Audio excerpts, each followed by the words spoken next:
एक राष्ट्र एक चुनाव, पूरा देश लगातार चुनाव में व्यस्त रहता है।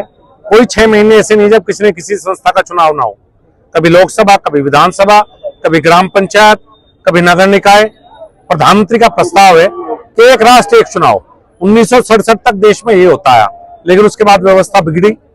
अलग अलग वोटर लिस्ट, अलग अलग चुनाव, कभी आचार संहिता। पूरे देश में एक साथ चुनाव हो, लोकसभा भी, विधानसभा भी, नगर निकाय भी, ग्राम पंचायत भी। ये एक प्रस्ताव है, जेपीसी का गठन हो चुका है। जनता के बीच में भारतीय जनता पार्टी इस बात को लेकर जा रही है। जनता का सहयोग चाहते हैं। एक बार चुनाव हो जाए, 5 साल चुनी हुई सरकार कार्य करे।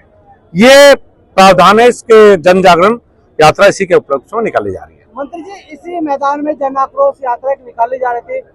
राकेश टिकैत जी के साथ जो मामला हुआ उसको लेकर क्या कहेंगे?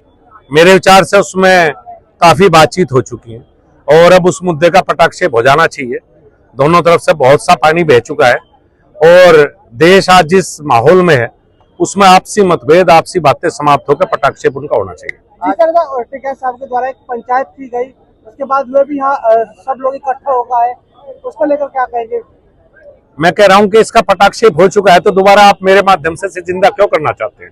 एक राशन का एक बयान आया है, आतंकी बताया उन्होंने जिन लोगों ने हमला किया टिकैत साहब, वो गलत है। इस तरह के बयान कम से कम मुझे फरनगर में आके कैराना सांसद को नहीं देने चाहिए थे। वो एक सांसद हैं, उन्हें गरिमा से बात करनी चाहिए। कभी अति उत्साह में नई नई सांसद बनी है, तो मेरी सलाह है कि ऐसा ना करें। इस तरह के बयान कहीं न कहीं एकता को तोड़ते हैं, नुकसान पहुंचाते हैं। हिंदू संगठनों के लोगों का कहना है कि हमने टिकैत साहब को नहीं बुलाया, तो बिना बुलाए हमारे इस कार्यक्रम में पहुंचे हैं। देखिए, मैं तो इस बारे में नहीं कह सकता। मैं तो यही चाहता हूं, ये पटाक्षेप हो चुका है, इस मामले का पटाक्षेप रहे, वही अच्छी बात है।